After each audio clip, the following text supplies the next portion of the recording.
আর এই মেট্রো আপনাদের চেহারা বদলে দিয়েছে। 3 বার করে প্রধানমন্ত্রী উদ্বোধন করছে, লজ্জাও করে না। একটা প্রোগ্রাম করতে 13 বছর লাগে। আমি 2009 সালে করে দিয়ে গিয়েছিলাম, আর আমি যদি থাকতাম 2 বছরের মধ্যে কমপ্লিট করে দিয়ে বেরিয়ে যেতাম। এবং উনি উদ্বোধন করে বড় বড় কথা বলছেন, লজ্জাও করে না। যত মেট্রো আছে বাংলায় প্রত্যেকটা আমার করা, একটাও ওনাদের সময় করা নয়। ওনারা টাইম নিয়েছে বাংলাকে বঞ্চিত করবার জন্য। আর উদ্বোধন করার টাইম পাবে না, এবার আর আসছে না, এবার আর আসছে না। তো আবার কি করে আর উদ্বোধন করবে? আসছেই তো না। আজকে কলকাতার যে উন্নয়ন, বাংলার যে উন্নয়ন, হিংসুটেগুলো চোখে দেখতে পায় না, তাই হিংসুটেগুলো কুৎসে করে বেড়ায়। শুনে রাখুন, আজকে আমাদের মাননীয় প্রধানমন্ত্রীজি, ন্যাচারালি প্রধানমন্ত্রী কথাটা হয়তো আর 7-8 দিন বলতে পারবেন, তারপরে এক্স প্রাইম মিনিস্টার বলতে হবে। তিনি কাকদ্বীপের মিটিংয়ে দাঁড়িয়ে বলছেন, সাইক্লোন তো হাম দিল্লি সে बैठ के মনিটরিং কিয়া। এত ঝুটা! আপনি বলুন, এত মিথ্যে কথা বলা শোভা পায়? শোভা পায়? যিনি বলছেন উনি দিল্লি থেকে বসে সাইক্লোন সামলেছেন, আমি বলি প্রধানমন্ত্রীর মিথ্যে কথা বলাটা সাংবিধানিক অধিকার নয়। আপনি যদি বলেও থাকেন, আপনি প্লিজ একবার ভেবে দেখুন এ কথা বলা উচিত কি বলা উচিত নয়। আর এটা আপনার কাজও নয়। কাকে দিয়ে মনিটরিং করেছিলেন? এনডিআরএফ কি করে? ওটা সেন্ট্রাল টিম, কিন্তু রাজ্যের টাকা নেয়। কোনো ঘটনা ঘটলে 50% টাকা নেয়। আমাদেরও টিম আছে এসডিআরএফ। একটা মিটিংয়ে গিয়ে এত বড় মিথ্যে কথা যে আমি সাইক্লোন আটকে দিয়েছি। উনি নাকি মা কালীকে ডেকে সাইক্লোন আটকে দিয়েছে, বুঝুন।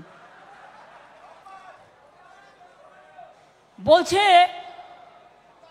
ওদের প্রেসিডেন্টকে নাড্ডা বাবু আছেন নাকি, এখন প্রেসিডেন্ট আছে কি আমি জানি না।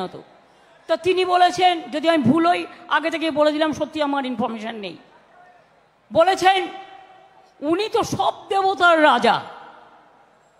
তা আমি বলি হতেই পারে ভাই। কেউ বলেছে জগন্নাথ দেব ওনার ভক্ত ছিলেন, তাই বললাম খুব ভালো কথা।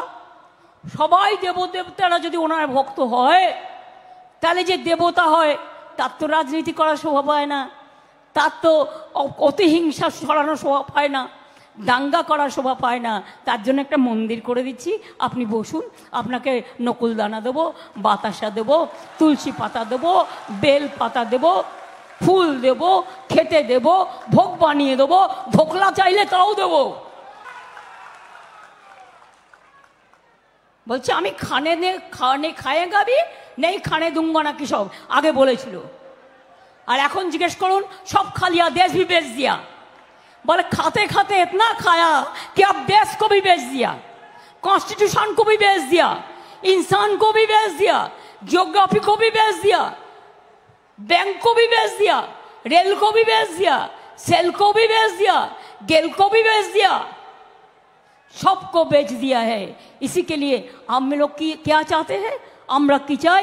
মোদি যাক, শান্তি থাক, মোদি যাক, দেশ থাক, মোদি যাক, সংবিধান থাক, মোদি যাক, ছাত্র যৌবনে গিয়ে যাক। আমাকে বলুন তো, বলছে বাংলায় নাকি চাকরি হয়নি। তুমি তো হচ্ছে চাকরি খেকো বাঘ, তোমার বিজেপি পার্টি। আর অবশ্যই পরামর্শ তো তোমাদের আছেই। মানুষ খেকো বাঘ শুনেছেন, বোম ফাটাবে, কি হবে বোম? 26,000 টিচারের চাকরি খেয়ে নিল। সেই দিনই আমি বলেছিলাম, আমি তখন বর্ধমানে ক্যাম্পেইন করছিলাম যে আমি কিছুতেই এটা হতে দেবো না। আমি ছাত্রছাত্রীদের পাশে আছি, শিক্ষক শিক্ষিকাদের পাশে আছি, তাদের সর্বতোভাবে সাহায্য করব এবং করেছি, করে স্টে করে রেখে দিয়েছি।